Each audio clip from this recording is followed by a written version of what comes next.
নলছিটি বৈরবপশা বড়ইতলা বাজারে বিকাশের লোড না দেয়াকে কেন্দ্র করে দুইজনকে কুপিয়ে জখম ও দুইজনকে পিটিয়ে আহত করেছে দোকানদার।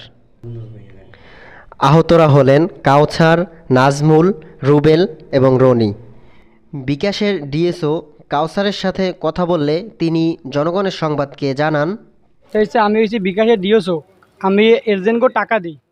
আমার এক দোকানদার বরুকপয়সা রায়পয়সা বড়ইতলা, ওই দোকানদার আমার কাছে কালকে লোড চাইছে। আমি লোড দিতে পারি না, আমার মিটিংয়ের কারণে আমি লোড দিতে পারি না। আর অফিসিয়ালি লোড বন্ধ, লোড দেয় নাই। আমি তারে বলছি যে ভাই লোড দেওয়া যাবে না। সে আমাকে ওইখানে বসে খামড়াখামড়ি করছে। আগের দিন পরের দিন সে দোকানে গেছি, দোকানে যাওয়ার পর দোকানে আমার যাই আমাকে বলতে আসে যে কালকে লোড চাইছি, লোড দিলি নেকা। হেই কই আমার মারা শুরু। আর আমি চিল্লি করছি যে আমার বাঁচান। এর আশেপাশের লোক ছিল, হেরা ওই বাসায় যাইয়া তাদেরকেও আর কি মারছে। আমার ব্যাগ বাজার দিকে আক্রমণ করছে।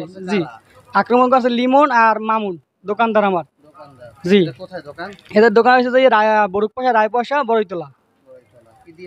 এদেরকে মারছে ছুরি, চাকু আর এই যে গ্লাস ভাঙ্গা।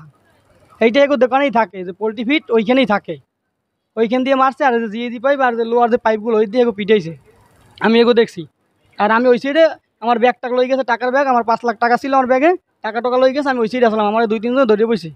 আহতদের পরিবারের সাথে কথা বললে তারা জনগণের সংবাদকে জানান, যে বাড়ির সামনে আর কি রাস্তায় গেছে, মানে ওই জায়গায় বলে মারামারি বেজে ওই আবার ধরতে গেছে। ওরে বলে কোপাইয়ে মানুষ আর কি আমাকে ধরে খবর কইছে যে আমার ছেলেরে কোপাইয়ে রাস্তায় ফালাই থুইছে। পরে আমরা যাইয়ে ছেলেরে মেডিকেল লই গেছি। করছে আমরা চিনি না। হ্যাঁ, ওই যে দোকানের ওই জায়গা কেগো না, আমার ছেলে ঢাকা গার্মেন্টসে চাকরি করে, কালকের ডাক্তার দেখাইতে আইছে বাড়ি। তো ভাই ঢাকা থেকে আসছি, পরে আমরা ঘুরতে বের হয়েছি। বের হওয়ার পরে ওইখানে দোকানে রিচার্জ করতে যাওয়ার পরে ঢুকছি রিচার্জ করতে, তখন তারা মানে গন্ডগোল করছে। তারপরে আমরা মনে করলাম কি গন্ডগোল করছে কি নিয়ে এটা আমরা জানি না। আমরা ওইখানে দাঁড়াইছি যে ফোনে রিচার্জ করতে, আমার ফোনে রিচার্জ করতে গেছি। তারপরে দাঁড়াইছি যে আমরা গন্ডগোল শেষ হলে রিচার্জ করব। তারপরে আমরা দাঁড়ানোর পরে তারা রনিবের একটা কাচের টুকরো দিয়ে ঘাড়ে কোপ দিছে। দেওয়ার পরে রনিবের কোপ দেওয়ার পরে তারা আমারও কোপ দিছে, শুধু একবারে। তার এই যে আমার ঘাড়ে কোপ দিছে, তারপরে পিঠে দিছে।